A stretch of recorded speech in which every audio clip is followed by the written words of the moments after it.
Zane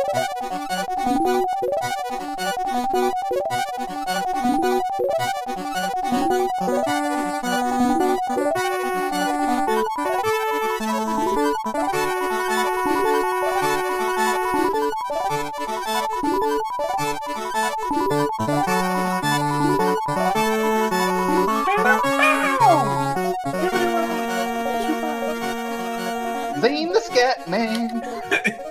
Yeah!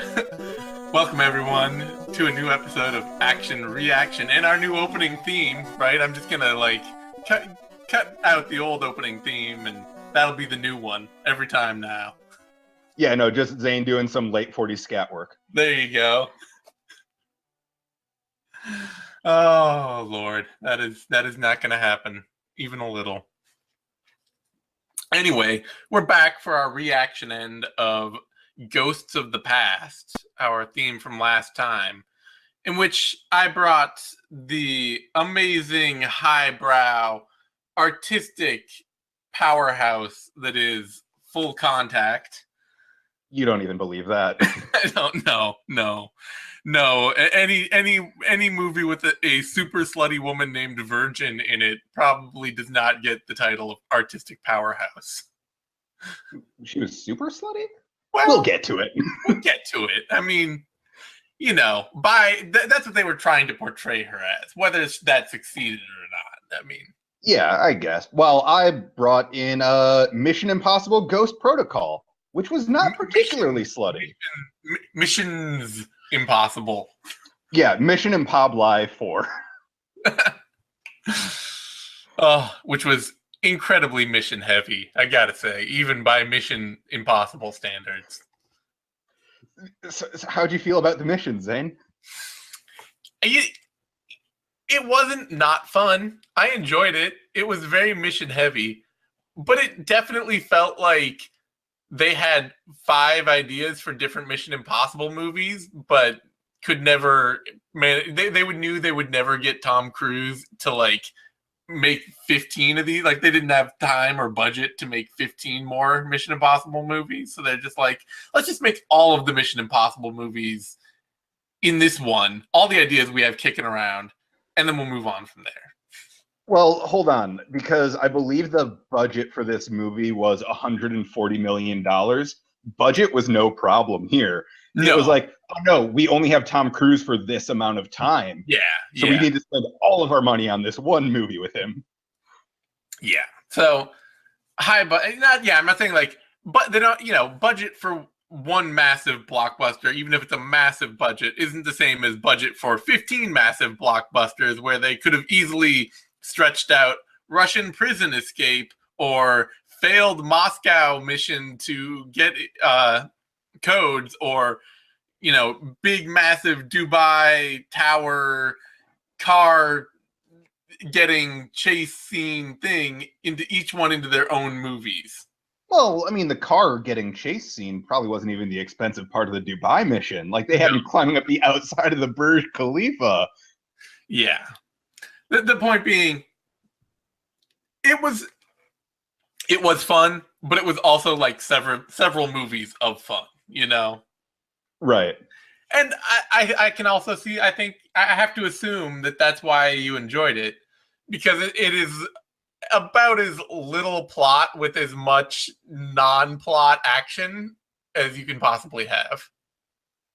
So somebody online brought up an idea, and I think it might have been an XKCD comic, about what if there was an action movie, a movie where every scene was action? There was more action than talking. And I mean, since then we've gotten Mad Max Fury Road, which I feel like kind of fulfilled that.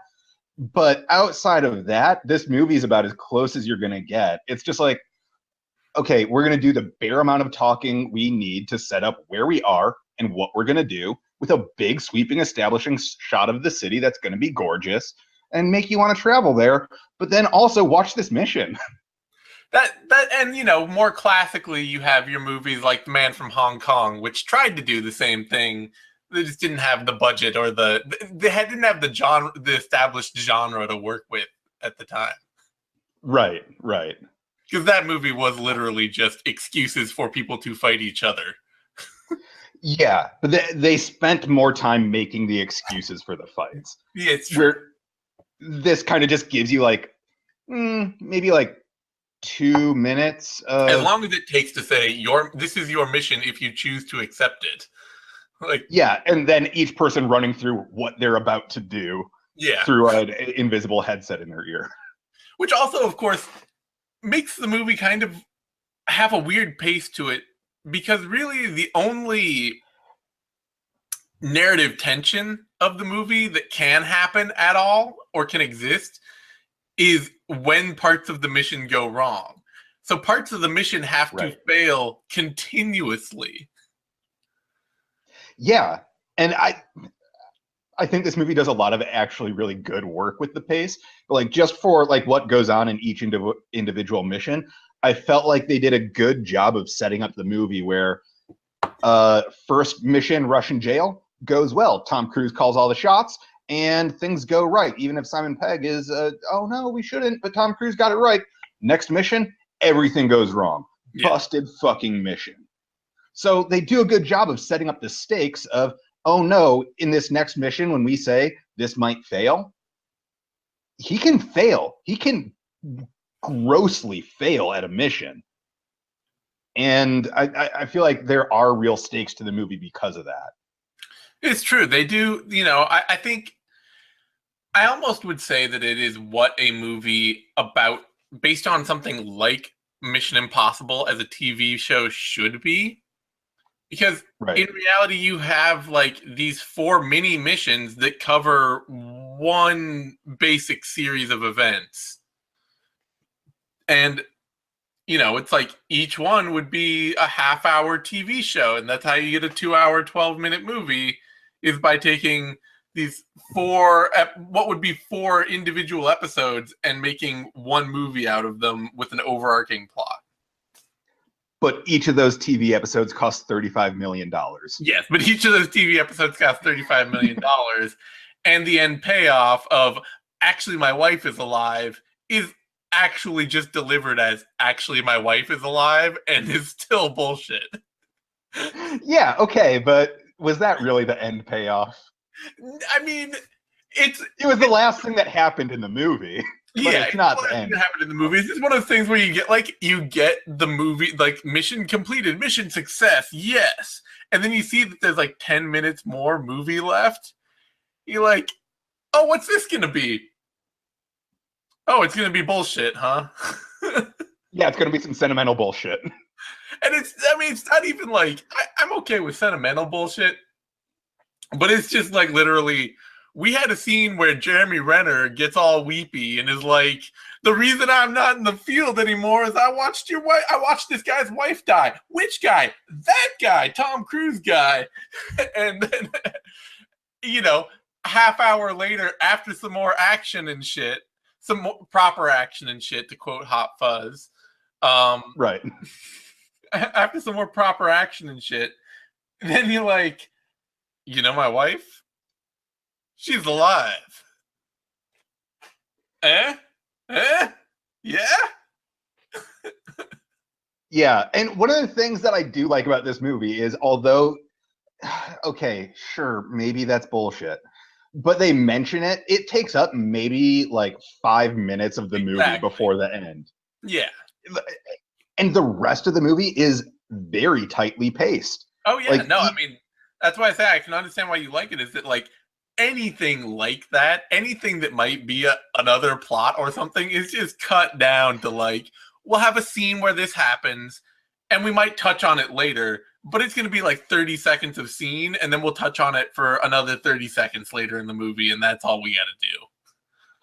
Yeah, well, there was one scene that I felt like did a really good job of, it was smart scripting and editing, but when they go from Tom Cruise escapes from Russian hospital or whatever, like when he first meets Jeremy Renner to when it's like the whole group is back together, I yada-yada'd over that in the episode because it's not a mission. Yeah. But in that span, you go from, we introduce Jeremy Renner, we have the United States government say, we can't support you or do anything for you. You are a ghost to us. you're off the grid now. We might let you go. To getting ambushed, to getting shot at in a river, to jumping on a train like hobos, but it's a super secure train that they gotta spy their way into. And that's their way from transitioning from one mission to another. This movie doesn't really slow down for more than maybe like a 4-minute stretch at any point. It is really just, like I say, it is all the action of, you could have stretched each of these into like 4 movies, into their own movies.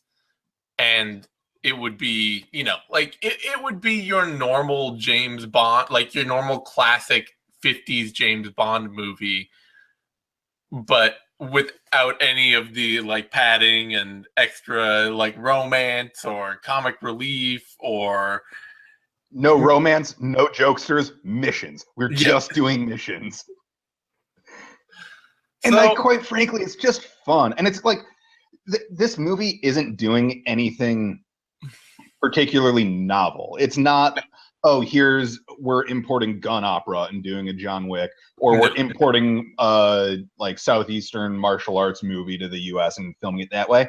This is a very American action movie. Yeah. It is a spy thriller a bit, but it is really just an American action movie with very little bullshit and nothing really done wrong. Like, it's directed well.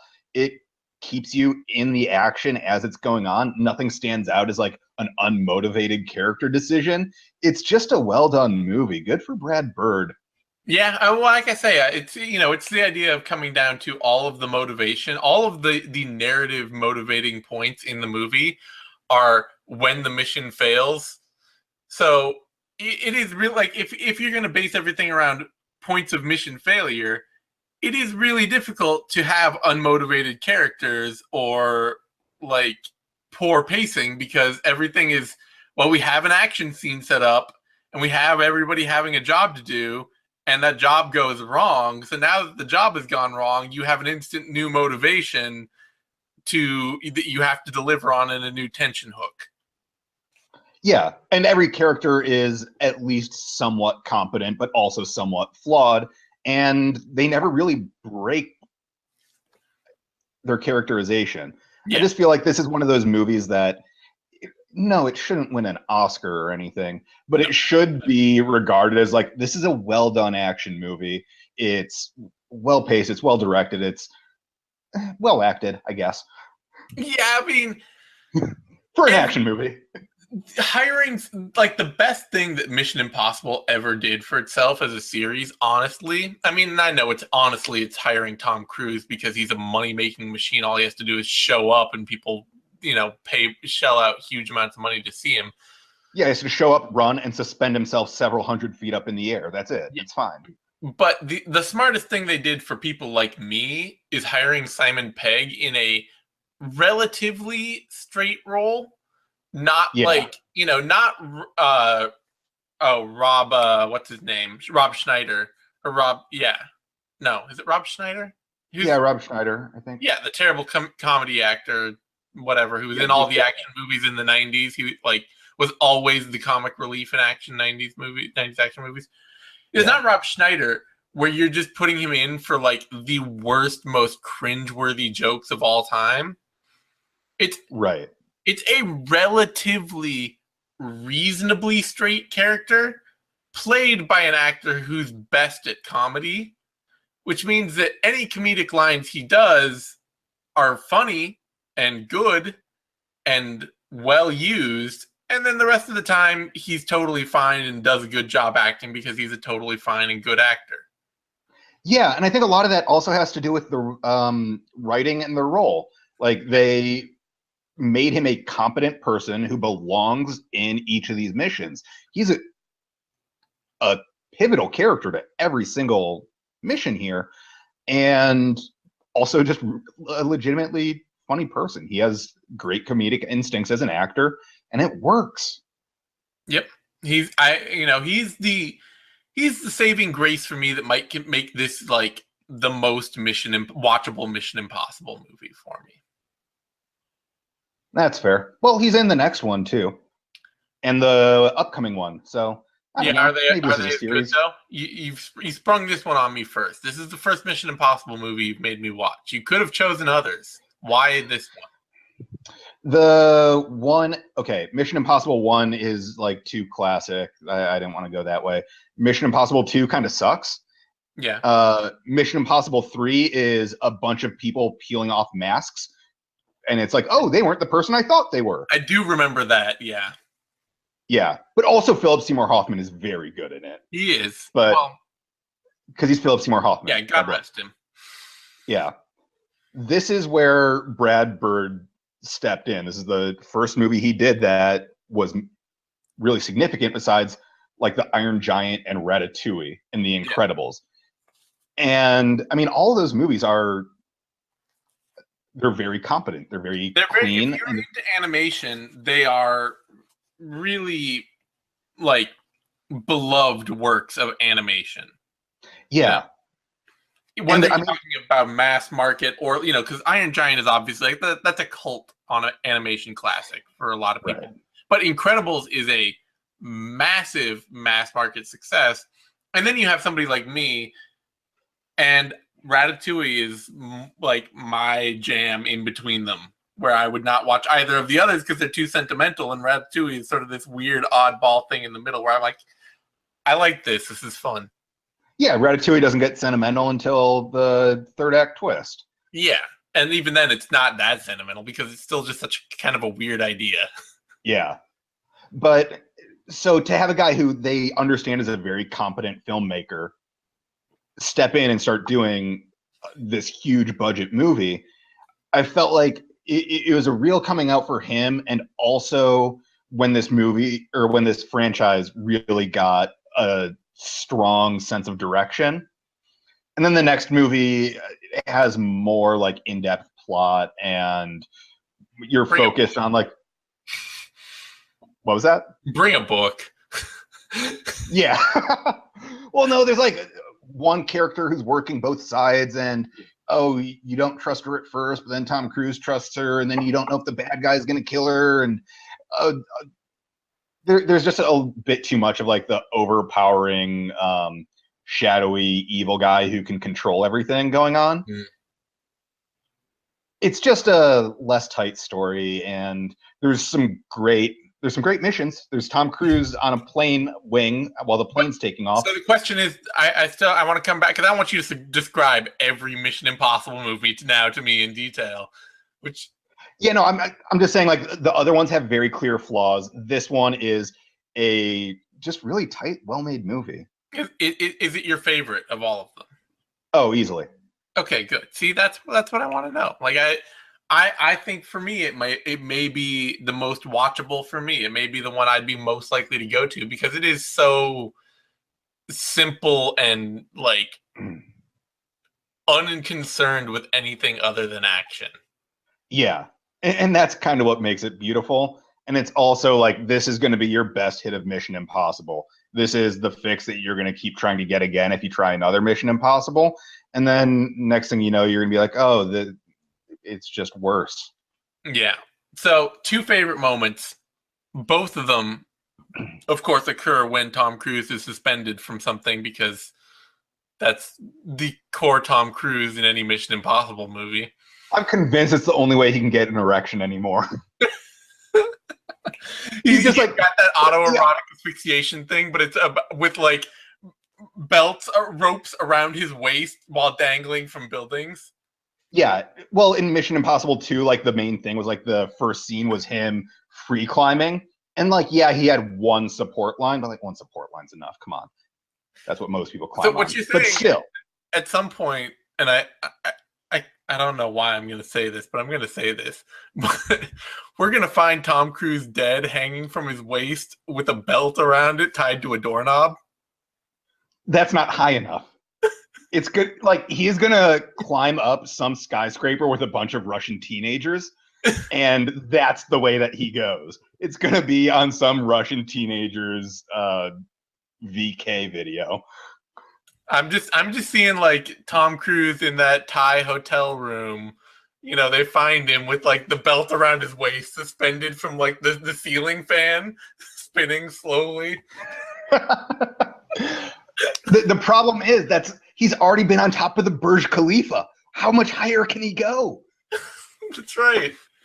Oh, see, I'm a terrible person. But anyway, two favorite scenes in this movie. They're both the same scene, really. But it's when he's climbing down the Burj Khalifa and he's saying, or whatever the name of that building is. I don't fucking know. I just pretended I knew and said a word. Burj Khalifa. Burj Khalifa. Okay. And when it's is it okay, yeah, when Jeremy Renner's character is doing the countdown, says 22 minutes to door knock, says the countdown is not helping. Says, right. Just saying.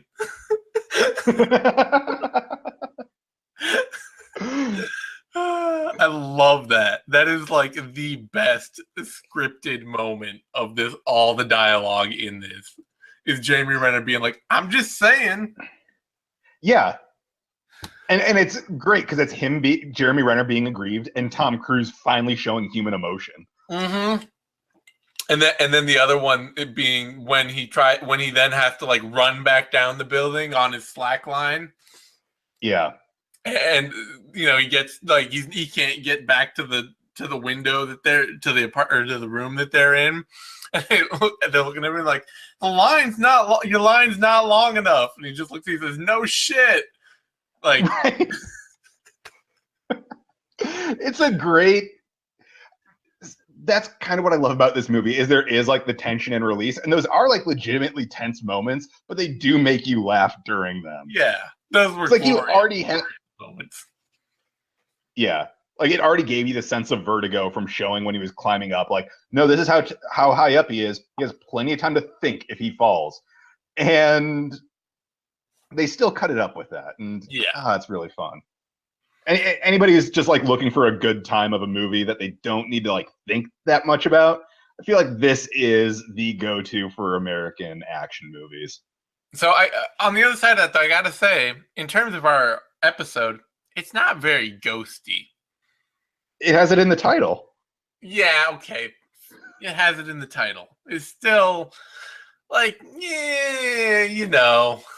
it's not very ghosty. It's a little ghosty. They got the ghost protocol. They got his dead wife coming back to life. That's as ghosty as it gets. But even then, he's like, it's like Tom Cruise giving her a creepy look from across a river. And I love that it's like somehow in that moment they captured Tom Cruise at his most like 50-year-old tans too much rich guy look, where he's got the like slightly stringy long hair and the like slightly sunburnt but mostly tan face, and you can kind of see the wrinkles coming in. Yeah, there's like a bunch of yellow lighting on him, and you can tell that's the sort of guy who would just say, "Oh no, the bar has live music tonight. We should check that out." They don't know what the band is, but it's live music, and he's in his 50s, so he's just happy to see it. And he'd be like sway dancing out there with his arms waving, and Yeah. It's the most that dude that Tom Cruise has ever looked in any movie. Yeah, and it was the right shot. Oh.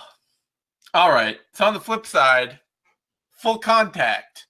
It is literally just an hour and a half long 80s music video with lots of fighting.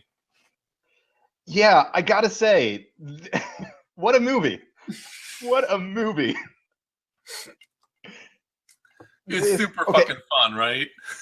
It's really fun. I do feel like you oversold how 80s the score was. Aww. Like it's a lot of like the very meandering there's some weird Chinese music in there. I glossed over that. Well, not just that. I mean, there's a lot of like high gain guitar, just like full bend up with a bit of reverb on it, and like that's the entire aesthetic. Is just hold that, a lot of sustain, go down a pentatonic, do the same thing again. Like they're like doing an atmospheric version of. It's like the intro to a Whitesnake song. Exactly. Especially Yeah. like the scene where he's in the riverboat, like in the power riverboat with the dog in the front. Oh my god. Amazing. That's so good, and I love how they cut it too. Like it does look like actually precarious because it's such a thin boat. Like it's a fucking canoe with an engine on Yeah. it, and a French bulldog in a basket. Because why not? And he's just like lounging in the back, like steering it, chilling with Yeah, his he's like just losing screaming blood. guitar. Oh, it was so good. That and that switchblade scene too. That's the thing that gets me every time. Is like early in the movie when he like backs up into the rain and the rain's falling on the switchblade. And you know what? I think that was my favorite part of the score, the soundtrack to that was like when the raindrops were hitting the knife, and there was this that really light chime that hit Yeah. on each raindrop. That was beautiful. It I was. Whoever made that decision, genius. I love it. It added so much to the tension and just made you like legitimately scared of this person. Yep. And knowing that it didn't let you get away from the fact that there was about to be some serious violence rendered upon someone. Oh, and that's the thing I love about movies like this too. And you know, I brought up Man from Hong Kong too. But I love that idea of like these action heroes who are like way more violent than necessary. And Oh that's yeah. so Chow Yun Fat in this movie. Like he's just way more violent than he has to be. Is he though? Like maybe in that scene he is, but in the rest of it, he's kind of being like, "Oh, I'm matching your aggression." Well, the ice house scene too. He's way more violent than he has to be in the ice house scene, where he Yeah, a little slaps bit. the hook into the dude. Well, how else was he going to get the information? The guy wasn't going to tell him without getting hooked more. Oh, that scene that just makes me cringe though. Yeah, that wasn't great. And then he stabs the other guy through the hand on the ice block and like shows it to the other dude. Yeah. I mean, okay. I don't know if he was necessarily more violent than he needed to be, but they showed us the violence way more than they needed to. Yeah. Like they made it very clear that like they definitely weren't doing like the modern American action movie thing of like, oh no, we're going to cut in between each hit so you don't feel anything. It was like, oh no. When you stab somebody, these are the things that happen to their body. It is grotesque, and Yeah, he just did that. I don't know if I've ever seen a movie, any other movie that so clearly represents the, like I say, it's like the jump between the 1980s Jackie Chan beat 'em up and then Right. what became gun opera. And this is like the bridge movie that you're seeing. Yeah, that does make sense. And I don't know. I mean, I spent a lot of time wondering if there were just some cultural differences while I was watching this movie because I'm like, when they're saying, "Oh, where's the ammo?" and like the only two people in each scene have a gun, I'm like, the ammo's at the gun store. That's around the corner in America. Like, that's not a problem to get. Also, all these people should have guns. They're very easy to come upon here. I think that was probably a mistranslation because he's like, I think it's supposed to be like, where's the explosives? Yeah, and I got that at the end when all the cars blew up. Started blowing up. Yeah. But up until then, I was very confused. Okay, that's fair. But that's just some translation issues. Yeah, that's just a translation issue. Still, like, this is one of those movies where I think I always see it on my shelf and I'm like, oh, that's such a dumb movie. I don't know. Do I even need to own this? I put it on. I'm like, okay, yeah, no. I remember immediately why I love it now. I feel like having that first knife fight scene, like the step back and let the rain hit the blade one so early, really helps. It does. Like it just sets the mood for it. Like, oh, okay, we're in for this. Although I do gotta say, it wasn't my favorite scene, and neither was the ice house one. I think the thing that I enjoyed the most was the car chase after the heist. Yeah. I mean, it's just so real. I Yeah. mean, it really does look like two guys driving old, shitty, beat up cars trying to fight each other with those cars in heavy traffic. Yeah. And that also, to me, was like a big cultural difference point. Like, they're not romanticizing the cars. This isn't a big car culture thing. No. These aren't like a Mustang racing, I don't know, whatever other muscle car. They're just fucking cars in traffic. And that's all the framing they need. Yep. It's that idea, like it's so clearly a movie that's trying to interpret an American action movie for an audience that doesn't have the same cultural cues. Right. And I feel like if you go back to like 1992 and show them, part of the context for this is I finally got around to watching Fast and the Furious 8 last week. And if you brought that movie to the same audience that this movie was targeted at, they wouldn't give a shit about the cars. Like, Yeah. it wouldn't translate at that time to that culture. And I kind of loved that, like, these were just whatever. It was like some fucking station wagons crashing into each other and falling apart, and not great driving. Like, they were running all over the place. There were no like good stunt drivers. It was just, oh, this is what happens when you smash two cars into each other. Like, the only like real solid stunt in it was when they ramped one at the end. Yeah. No, I mean everything like it's that cool.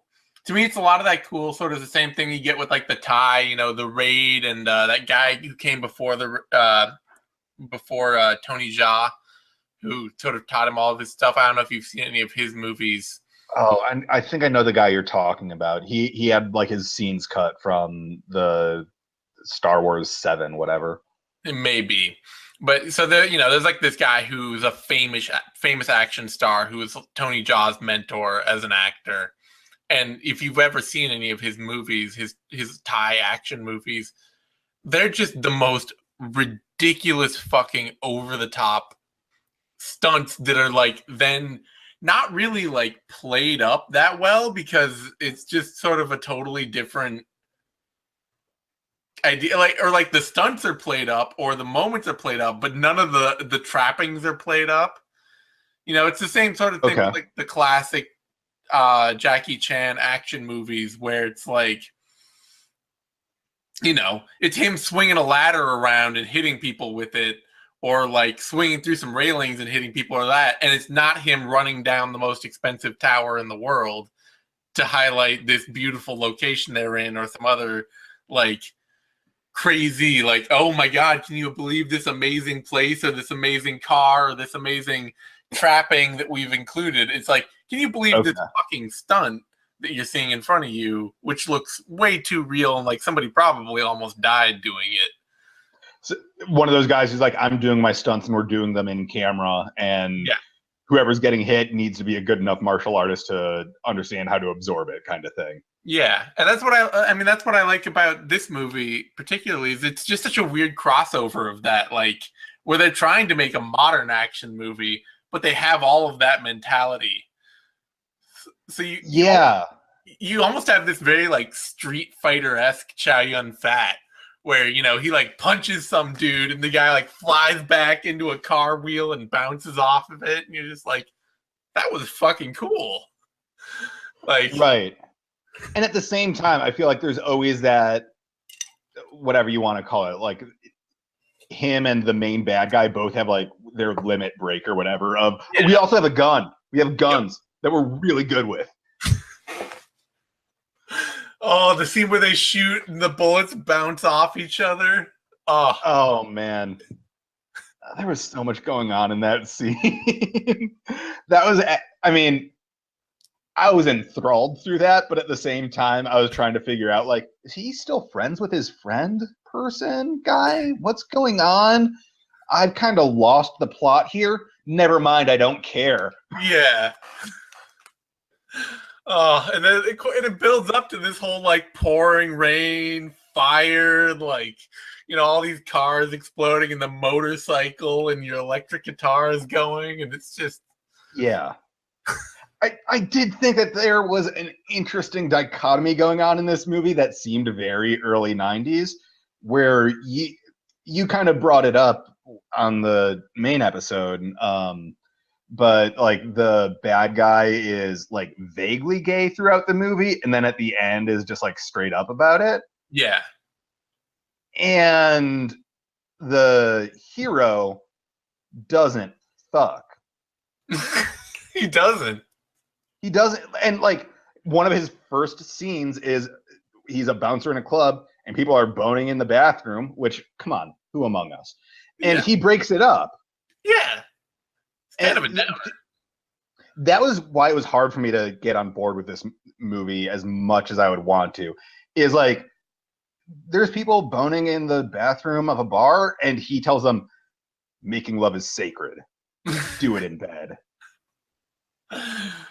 Which I have a lot of issues with that line. First off, no, it's not. Second, you don't know the shit that I can do in bed, brother. It can get gross. It can get very unsacred. Nothing. And so, like, I just secret about the location does not make anything you do sacred, because there is nothing pure about my mattress. Which, by the way, new sponsor, Casper Mattresses. You can do gross shit on them. And so, like a sponge, but easier to clean. Yeah. So, like, that did legitimately put me off from our hero character. Like, he doesn't fuck. His girlfriend says, like, oh, no, we're not going to fuck. And he's like, yeah, no, we don't fuck. I'm going to bite your arm. But whatever. That's fine. Fair. But it's fair. Going back to what you said about, like, the weird homophobia of this movie, when you set it up as, oh, no, this guy is pure and good, he does not put his penis in anything, versus the ultimate evil is our gay man. Who puts his it penis wasn't in just like, everything. Yeah, that's the most deviant, evil thing they can come up with, apparently, I guess. Yeah. It wasn't just like, oh, he's evil and gay. It was like, they were setting up this weird sexual dichotomy. Yeah. And if I have to take a side, it's not Chow Yun-Fat's. No, I know. He does cool knife stuff, but that's just not like the sort of penetration I'm most interested in.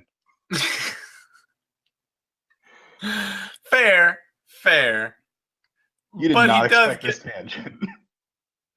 He does get the, like, ride off on the motorcycle screaming guitar outro. True, but he also has like 2 Jason Pierre-Paul hands and no lady. Fine. I mean, so look, I'm just saying it's not a complete win. Yeah, okay. So maybe the bad guy wins. I mean, maybe that's what we take away from this. We may just disagree on who the bad guy is. Yeah. Still, though, basically an hour and a half long music video. Oh, yeah. It's great. Also, when he jumps the 3 stories off a building for no reason, you could have acted like he ran down the stairs and then just been like, oh no, this is in continuity and he got here. Nope. All of a sudden, this guy can jump 3 stories. I'm okay with that. It's just like a random superpower they just threw at him. Yeah, with nothing preparing you for it in the rest of the movie. Everything else is fairly gritty and realistic, or at least movie realistic. Like, there's consequences to injury. But no, he just jumps off a building and sticks the landing and then goes for it. Yeah. It is a strange little gem in the action movie canon that is and I've been watching a lot of Chow Yun-Fat, a lot of his old action movies before he came to the US. And you get your John Woo hits, you get your killers, you get your Hard Boiled, and after that, there's nothing else as good as this, that I've found so far. Well, for Chow Yun-Fat, I mean, John Woo still had an illustrious career. Well, yeah, for Chow Yun-Fat. I'm talking about the Chow Yun-Fat early career action movies. This is one of those Yeah. strange gems. Yeah, and it's great. And I also kind of love how he's kind of baby-faced for being this brutal of a killer. Yeah, I mean, he's just handsome. he's super handsome. He's super handsome, and of course he's got like the mom tattoo, and like he never really looks hardcore. He always looks like a guy who's not hardcore trying to look hardcore. Like Yeah. he looks like a joke idea of an undercover cop. Yeah, oh man, what I'm blanking on the reference I'm trying to make. But yeah, no, he looks more the part of like uh polite, stoic, respectful hero who doesn't bone more than he does the guy who is just gonna like pull out a butterfly knife and murder 9 people. I think his character it's a very strong relation to like Keanu Reeves' character in Point Break. I'm gonna need you to elaborate on that. Well, I mean that like Keanu Reeves, he's supposed to infiltrate this whole like gang and like help them pull off a robbery and be this like hardcore dude. But he can never stop really being this sort of baby-faced Keanu Reeves.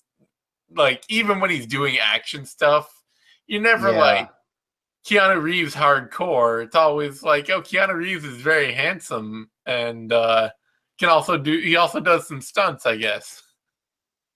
Yeah, I guess I never really thought about how much like Patrick Swayze being a smoke show tempered that when I Yeah. watch it. Yeah, that Patrick Swayze does immediately overshadow any of Keanu Reeves' inherent handsomeness. Or Gary Busey's, quite frankly. Well, yeah, I don't think that really ever had to worry. I think Gary Busey would have been at a loss no matter who his co-star was. Yeah, it's He could tough, be especially when paired up with Nick Nolte, and you'd be like, "Wow, Gary Busey really got overshadowed by Nick Nolte here." well, especially when Dr. Cox is there too. He's in pretty good shape. Yeah, that's right. Oh, So yeah, I feel like long and short of it is Tom Cruise gets horny from Heights, and we get horny for everyone in Point Break. yeah, pretty much. And for Chow Yun-Fat. And for Chow Yun-Fat. God bless him.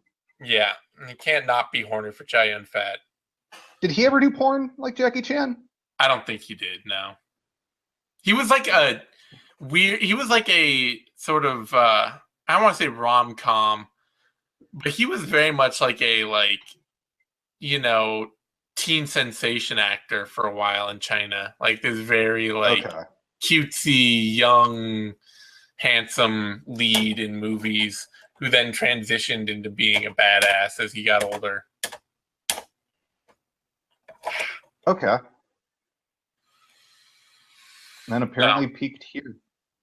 And he continues. I don't know if you've seen any recent photos of Chow Yun-Fat, but he continues to be like ageless and amazing looking. Like one of those people who only gets more attractive the older they get. That's unfair. It really is. Like he's just you really shouldn't be getting better looking the older you get, but he's out there just sort of continually doing his thing and being super attractive and defying all aging curves and making us all feel like shit. Yeah, like I've shared with you a recent picture of Chow Yun-Fat. Oh shit, I gotta go. That is a handsome gentleman. He is. So he's something for all of us to aspire to. Yeah, a thing for us all to fall short of. Yeah, that too. But in the meantime, you get to enjoy something glorious like Full Contact, which is just... Which I would just like Full Contact with Chow Yun-Fat. Exactly. There you go. See? It all comes back around. And on that note, I mean, do you have any other thoughts on Ghosts of the Past or Cheyenne Fat or Full Contact or Tom Cruise or Ghost Protocol? I did have a favorite line I wanted to get to out of Full Contact. Doing business is like taking a shit. Smoothness is important. That is a life lesson right there. I believe in that in my day-to-day life. God, yeah, that movie, everything about it is just so glorious. I don't know. It's such a fun, weird ride. yeah. And then also, like, we talked about it at the top of the episode about whether Virgin was super slutty or not. I mean, who doesn't masturbate before and during crimes? I don't. It's true. It's true. I mean, really, she's just very modern, and they weren't ready for her modernity. Yeah, this was just like the conservatism of 1992, and in the year 2017, rub one out when you're stealing explosives. Exactly. Yeah. All right. On that note, everyone, we will see you again soon with another episode of Action Reaction. In the meantime, you can find me on Twitter at TheZaneTime. You can find Troy on Twitter at PDLMMA. You can find our shows over on SoundCloud and YouTube, Action Reaction. Subscribe, like them, whatever else. It all helps us a lot. Anytime you want to talk to us, reach out. We will talk right back, probably. Maybe text you intimate photos of ourselves. Watch these movies, talk to us about them on Twitter, and then see what happens in your DMs. It'll probably be fun. Exactly. All right, everyone. We'll see you soon. Bye, everybody.